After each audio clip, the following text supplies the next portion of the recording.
Era uma noite tranquila como qualquer outra quando, sem aviso, minha vida virou de cabeça para baixo. A Alicia, 32 anos, pessoa que sempre confiou cegamente na família, descobriu em poucos minutos que o amor incondicional que achava ter era apenas uma ilusão bem construída. O telefone ainda quente em minha mão guardava o eco de uma conversa que jamais deveria ter sido ouvida.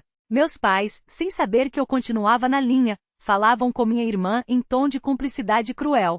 Viver com ela é insuportável, disparou meu pai, a voz gelada como aço. Mas aguentamos por causa do dinheiro. A risada de Melissa cortou o ar como uma lâmina, sarcástica, como se ela já soubesse há tempos que eu era apenas a fonte de recursos da família. O coração disparou contra as costelas enquanto os dedos se cravavam no aparelho. O mundo girou, o estômago se revirou, mas nenhuma lágrima veio.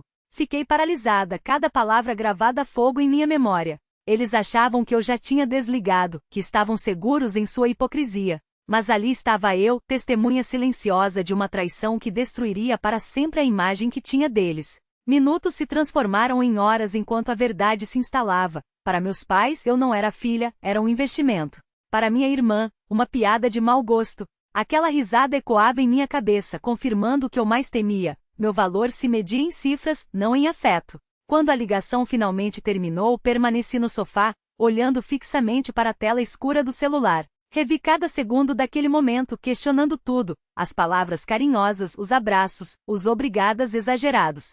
Será que sempre foi assim?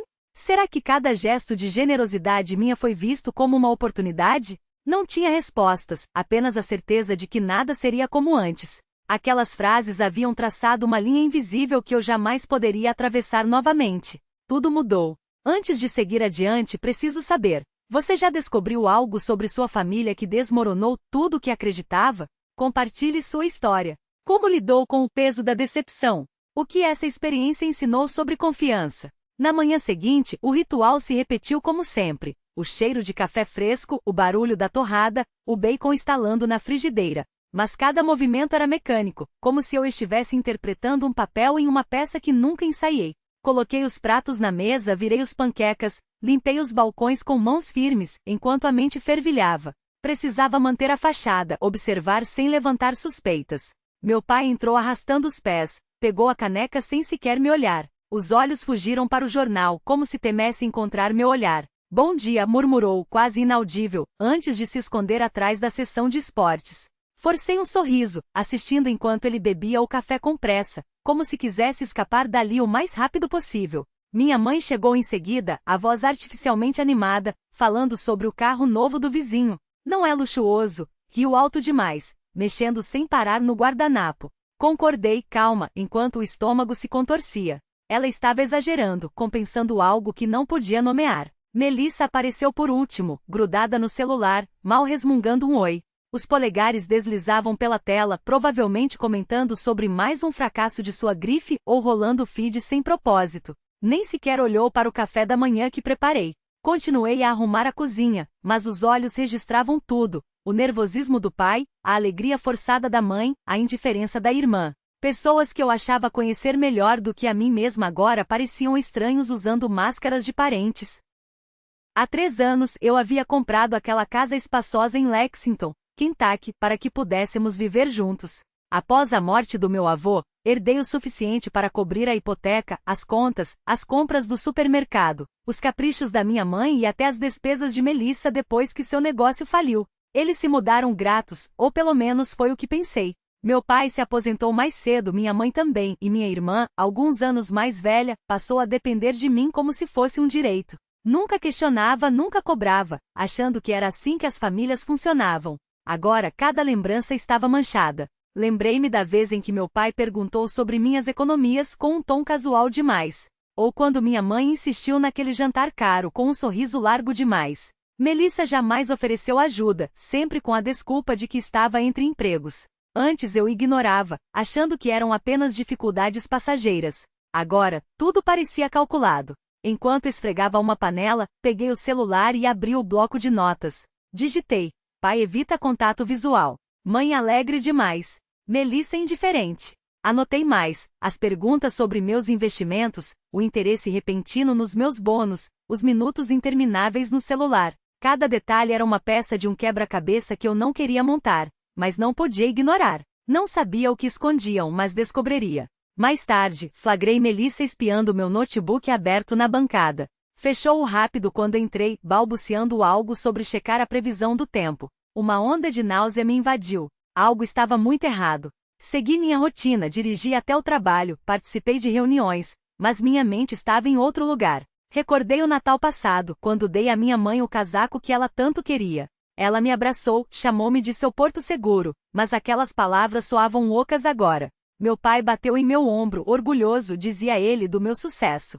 Será que era orgulho ou apenas ganância? Melissa mal agradeceu pelo dinheiro que lhe passei para despesas do negócio. Achava que estava ajudando, mas talvez fosse só a caixinha deles. À noite, sentada no quarto, revisei minhas anotações no celular. Adicionei: Melissa mexeu no meu notebook hoje. Não os confrontei. Precisava de mais do que suspeitas. Observaria, esperaria, cavaria mais fundo. Achavam que eu era ingênua, mas agora estava com os olhos bem abertos. Aquela casa que era minha já não era um lar, era um palco, e eu me recusei a continuar atuando em sua farsa. Na quarta-feira comecei a notar padrões que antes passavam despercebidos. Meu pai, por exemplo, voltava sempre ao mesmo assunto, minhas finanças. No café da manhã, inclinou-se sobre a mesa, a xícara na mão, e soltou o casual: "E aí, como vão aqueles investimentos, Alicia?" O tom era leve, mas os olhos se desviaram rápido demais, como se pescasse informações. Dei de ombros, disse que estava tudo bem e mudei de assunto. Ele não insistiu, mas o ar ficou denso, como se estivesse esperando um descuido meu. Mais tarde, o vi no sofá, trocando de canal sem parar, os dedos batucando no braço da poltrona. Não era a primeira vez. Na semana anterior, perguntara sobre meus bônus no trabalho. No mês passado, quis saber detalhes das minhas economias. Antes, achava que era preocupação de pai. Agora soava como um inventário. Minha mãe não ficava atrás. Chegou em casa com sacolas de grife, bolsas, um lenço de seda, sapatos que custavam mais do que minha prestação do carro. Só um miminho justificou, sorrindo enquanto desempacotava tudo na bancada da cozinha. Assenti, mas a mente trabalhava a mil. Aquilo não era miminho algum. Já a vira gastar antes vestidos, eletrodomésticos caros, mas dessa vez era excessivo até para ela. Quando me pegou observando, riu desconversando. Você trabalha tanto, Alicia. A gente também merece aproveitar. Suas palavras doíram como facas, como se meu suor fosse deles por direito. Não a confrontei. Mantenho um rosto impassível, mas por dentro os números se acumulavam como provas silenciosas. Melissa era o pior de todos. Há meses não colocava a mão na massa, justificando que sua marca de moda estava em pausa. Encontrei-a estirada no sofá, o celular colado às mãos, rolando sem fim pelas redes sociais em vez de procurar emprego. E aí, algum progresso com seus designs? Perguntei, forçando um tom leve. Ela mal ergueu os olhos, resmungando algo entre dentes. Ainda não, tô muito ocupada. Ocupada com o quê? Com selfies curtidas e a ilusão de que o mundo girava em torno de seus caprichos. Lembrei-me do dia em que me implorou por um empréstimo para alavancar seu negócio, dinheiro que entreguei sem pestanejar, confiante em seu potencial. Agora sua preguiça me encarava como um espelho que eu me recusei a olhar por tempo demais. Aquela noite não aguentei mais. Abri a gaveta do meu escritório em casa e puxei um maço de contas, luz, cartão de crédito, recibos de restaurantes. Tudo em meu nome, tudo pago com meu suor. Nunca havia questionado, só queria mantê-los confortáveis. Mas ao folhear os papéis, os números gritavam. Um jantar de $500 em uma churrascaria que nunca pisei. 2.000 em roupas de boutique que não eram minhas. Assinatura de um serviço de streaming que nunca usei. Minhas mãos tremiam enquanto espalhava os comprovantes sobre a mesa. Cada um, uma interrogação. Cada um, uma facada. As sacolas da minha mãe pipocaram na memória. As perguntas do meu pai sobre meus investimentos. Os dedos de Melissa deslizando pela tela, indiferente. Anotei tudo no celular, ao lado das observações que começara na segunda-feira. A lista crescia. E com ela, o nó no estômago. Recostei-me na cadeira, os olhos fixos no teto, tentando costurar as peças. Sempre foram assim?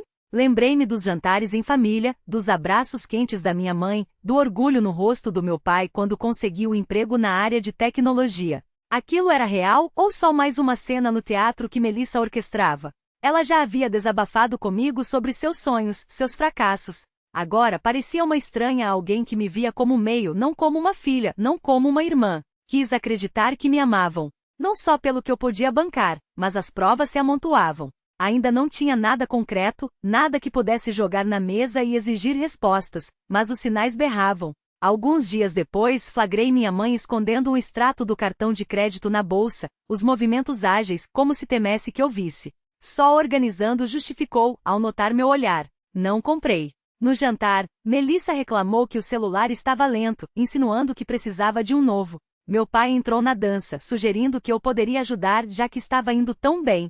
Sorri, tenso, prometi pensar no assunto e me retirei para o quarto.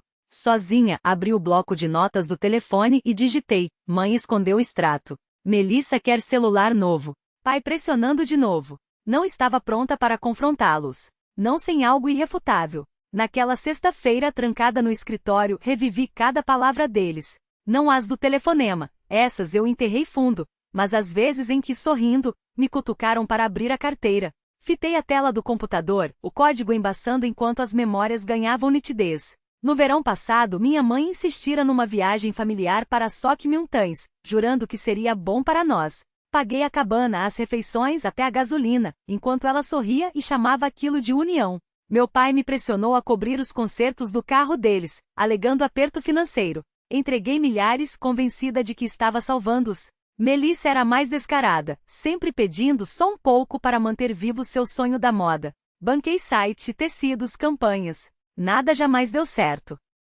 Cada lembrança era um tijolo, erguendo um muro entre a família que eu idealizava e a verdade que se revelava. Não consegui ficar ali, cercada por linhas de código mais coerentes que minha própria vida. Peguei a jaqueta e dirigi até uma cafeteria no centro, onde Christine me esperava. Ela já estava lá com um latte na frente e o laptop aberto em algum projeto de design. Deslizei para o banco e antes que pudesse me conter, a história jorrou. A ligação, a traição dos meus pais, o riso cruel de Melissa. Os olhos de Christine se arregalaram, depois amoleceram. Alisia, isso é horrível, disse, apertando minha mão. Você não merece isso. Sua voz, firme, foi meu porto. Não amenizou, não fingiu que não era grave. Só ouviu. Depois inclinou-se para a frente. Você é inteligente. Não deixe eles te manipularem. Junte provas. Proteja-se. Assenti. Suas palavras cortaram a névoa na minha cabeça. Saí da cafeteria mais leve, como se pudesse respirar de novo. No caminho de volta, comecei a desenterrar memórias antigas, aquelas que afoguei debaixo do peso da lealdade familiar. Cresci vendo meus pais priorizarem Melissa. Quando ela quis aulas de arte, pagaram, mesmo quando o dinheiro era curto. Quando entrei na faculdade, mal comemoraram, estavam ocupados demais salvando Melissa de mais um fiasco como modelo. Eu me matei de trabalhar, codando até tarde, enquanto ela festava e contava com o apoio deles. Achava que tinha superado aquilo, que comprar a casa em Lexington nos tornaria iguais. Mas quanto mais cavava, mais claro ficava. Sempre a viram como a estrela. Eu era só a rede de segurança. Não era amor que guiava as escolhas deles. Era conveniência. Estacionei na garagem, a determinação endurecendo dentro de mim. Precisava de respostas, não de suspeitas. De volta ao escritório, abri o laptop e entrei na minha conta bancária. Já havia checado extratos antes, mas desta vez iria além.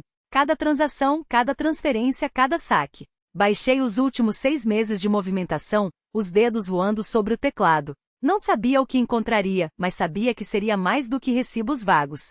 Se estavam me usando, haveria um rastro. Meu pai e suas perguntas sobre meus investimentos. Minhas mães e suas sacolas. Melissa e suas desculpas esfarrapadas. Nada disso era aleatório. Abri uma nova nota no celular e rotulei provas. Ao longo do fim de semana, mergulhei nos extratos. O escritório em silêncio, só o zumbido do notebook enquanto eu clicava pela dashboard financeira que ignorei por tempo demais. Paguei por tudo, a casa, as contas, os caprichos da minha mãe, os devaneios da minha irmã. Mas nunca havia examinado para onde o dinheiro ia de verdade. Agora cada linha na tela era um soco no estômago. Lá estavam, transferências. Dezenas delas da minha poupança para uma conta que não reconhecia. Milhares de dólares enviados em parcelas ao longo de meses, rotulados como taxas de consultoria ou diversos. Cruzei as datas. Algumas coincidiam com os momentos em que Melissa jurava estar prestes a relançar sua grife. Outras com as mimos da minha mãe. Meus pais tinham acesso à minha conta secundária para despesas da casa, mas aquilo era diferente. Não pediram. Não mencionaram uma vírgula. Rolei mais, os dedos trêmulos. $4.000 no mês passado.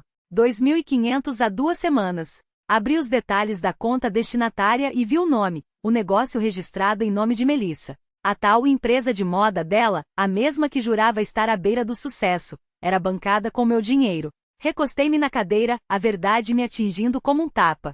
Não era só gasto, era desvio. Minha herança drenada sorrateiramente, enquanto eles sorriam para o meu rosto. Para isso de novo.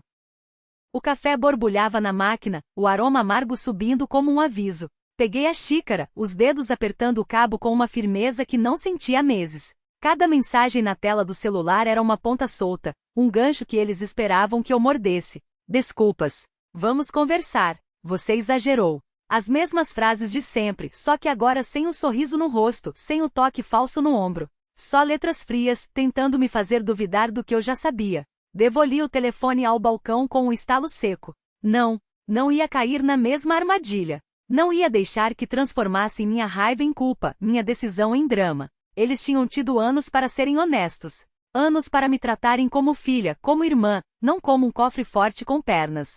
Andei até a janela da cozinha, empurrei a cortina. O sol da manhã caía sobre o gramado, iluminando os sulcos que os pneus do carro deles tinham deixado na grama ao saírem. Eles foram embora. A frase ecoava na minha cabeça, não como uma perda, mas como uma vitória. Finalmente, depois de tanto tempo, a casa era minha. Não um hotel de luxo para a ambição fracassada de Melissa. Não um banco 24 horas para os caprichos dos meus pais. Minha. Respirei fundo, sentindo o peito leve pela primeira vez em semanas.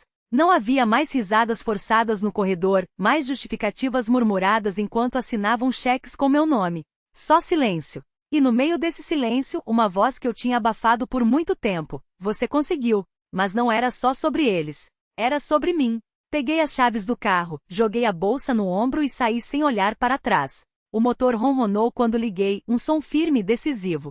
Dirigi até o cartório, onde um homem de terno me recebeu com um aperto de mão profissional. Quer bloquear o acesso de alguém às suas propriedades? Ele não fez perguntas quando entreguei os documentos, quando assinei os papéis que tirariam os nomes deles da escritura da casa, das contas que ainda restavam. Não precisava explicar. Ele já tinha visto isso antes. Filhos que viraram caixas eletrônicos, famílias que confundiam amor com exploração. Quando saí de lá, o sol estava mais alto, e eu senti algo se rearranjar dentro de mim. Não era ódio. Não era nem alívio. Era poder. O tipo de poder que vem quando você para de pedir permissão para existir. Cheguei em casa e fui direto ao escritório. Abri a gaveta onde guardava os extratos antigos, aqueles que tinha impresso meses atrás, quando as primeiras dúvidas começaram a coçar minha nuca. Folheei as páginas, os números vermelhos gritando mais alto agora que eu não tinha mais que engolir mentiras para silenciá-los. 4.000 aqui. 2.500 ali. Gastos com material de costura. Ajudinha para o aluguel. Emergência médica. Tudo anotações rabiscadas à mão, como se a caligrafia tremida pudesse tornar as mentiras mais verdadeiras. Peguei uma caneta e risquei cada uma delas com um traço grosso, preto, definitivo. Não eram dívidas. Não eram favores. Eram roubos. E eu não ia deixar que definissem o resto da minha vida. O telefone vibrou de novo. Dessa vez não olhei. Joguei-o na gaveta e fechei com força. Se eles queriam desculpas, que escrevessem no ar. Se queriam dinheiro, que pedissem para os mesmos bancos que eu tinha que implorar para não bloquear minhas contas quando as transferências suspeitas começaram. Subi as escadas, cada degrau ecoando como uma promessa. No meu quarto, abri o guarda-roupa e comecei a tirar as roupas deles que ainda estavam penduradas, um casaco da minha mãe, uma camisa do meu pai, um vestido de Melissa que ela havia esquecido aqui depois de uma noite de trabalho. Dobrei tudo com cuidado, não por carinho, mas por respeito a mim mesma. Não ia queimar. Não ia jogar fora com raiva. Ia doar. Ia deixar que outra pessoa desse valor àquilo, porque para mim, não passavam de lembretes do que eu tinha permitido por muito tempo. Quando terminei, sentei na beira da cama e olhei para o espelho. A mulher que me encarava de volta não era mais a mesma que chorava no banheiro depois de descobrir a primeira transferência. Não era a mesma que engolia em seco enquanto assinava cheques em branco, acreditando que família não faz isso. Essa mulher tinha olheiras, sim, mas também tinha os ombros retos. Tinham-lhe tirado dinheiro, confiança, anos de paz. Mas não iam tirar sua casa. Não iam tirar sua voz. E pela primeira vez, eu ia usá-la. Não ia deixar acontecer de novo. Até o meio-dia já estava sentada no escritório de uma advogada no centro, um lugar discreto indicado por uma colega de trabalho. Ela tinha olhos afiados como lâminas e uma caneta que não parava de riscar o papel enquanto eu desfiava os detalhes. As transferências, as mentiras, o post nas redes sociais que tentará me crucificar. Você precisa blindar seus bens, ela disse, sem rodeios, enquanto anotava cada palavra. Vamos redigir uma notificação extrajudicial para qualquer acesso não autorizado e revisar seus direitos sobre a propriedade. Assinei os documentos com as mãos firmes, como se cada traço fosse um muro sendo erguido ao meu redor. Aquela casa, aquela herança, eram minhas, e ninguém mais ia pôr as mãos nelas. A advogada, com sua voz serena e métodos precisos, foi como um ancoradouro. Não estava mais à deriva, reagindo aos golpes. Estava agindo. E essa diferença, tão sutil quanto uma virada de chave, mudava tudo. De volta ao lar, meu lar, fiquei parada na cozinha, olhando para o balcão onde minha mãe picava legumes, onde Melissa deslizava os dedos pela tela do celular como se o mundo girasse em torno de seus likes. O silêncio agora era meu. Respirava sem o peso dos olhares julgadores, sem a conta regredindo a cada capricho alheio. Mas, entre uma exalação e outra, doía. Doía. Lembra que meu pai me ensinou a andar de bicicleta, segurando a sela até eu ganhar confiança. Doía recordar o cheiro de baunilha dos bolos que minha mãe fazia nos meus aniversários. Até a Melissa criança, trançando meu cabelo com laços que combinavam com os dela, parecia uma estranha agora, uma memória distorcida pelo veneno da traição. Não chorei. Não havia lágrimas para algo que já estava morto. Mas a dor estava ali, quieta e densa, como uma pedra no fundo do rio, invisível mas imóvel. Fechei o laptop e olhei para o saldo da minha nova conta, os números que havia resgatado a custo de verdades dolorosas. Não era só dinheiro. Era tempo. Era liberdade. Era a prova de que eu ia, lutar por cada centímetro do meu futuro. 6 meses depois, as chaves da minha nova casa giravam na fechadura de um apartamento menor que a propriedade em Lexington, mas onde cada parede, cada janela, cada canto de sofá era meu. Sem segredos espreitando nos armários. Sem contas que não eram minhas para pagar. Vendi a casa antiga, guardei o lucro e reconstruí minha vida do zero, desta vez, nos meus próprios termos. Meus dias agora eram feitos de linhas de código, noites virando madrugadas para debugar sistemas e xícaras de café que não carregavam o gosto amargo de decepção. Vivia para mim, não para sustentar ilusões alheias. Foi numa dessas noites que Christine apareceu, com uma sacola de comida tailandesa e uma playlist das músicas que a gente berrava no carro da faculdade. Esse lugar combina com você, Alicia, ela disse, jogando os talheres de plástico na minha mesa de centro nova em folha. Rimos enquanto desempacotávamos os noodes, trocando histórias de prazos apertados e clientes impossíveis. Não houve conselhos forçados, nem confissões pesadas. Só amizade leve, verdadeira, daquelas que a gente quase esquece como é. Soube do meu pai e da minha mãe por uma conhecida em comum. Viviam agora num apartamento alugado, sem jantares em restaurantes caros ou bolsas de grife. Meu pai havia arrumado um emprego de meio período numa loja de ferragens. Minha mãe vendia suas joias antigas na internet para pagar as contas.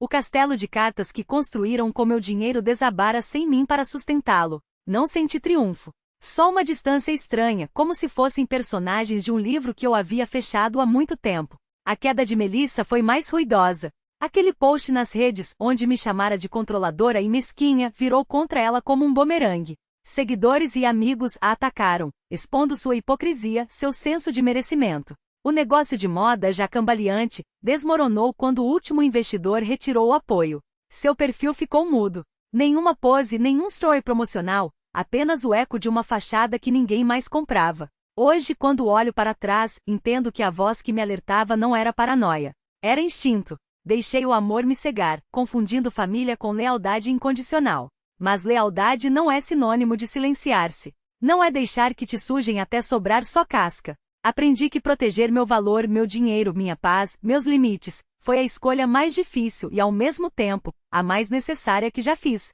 Se você chegou até aqui, obrigada por ouvir minha história. E agora me conte, o que você teria feito no meu lugar? Deixe seu recado abaixo. Porque às vezes é nas histórias dos outros que encontramos a coragem para escrever as nossas.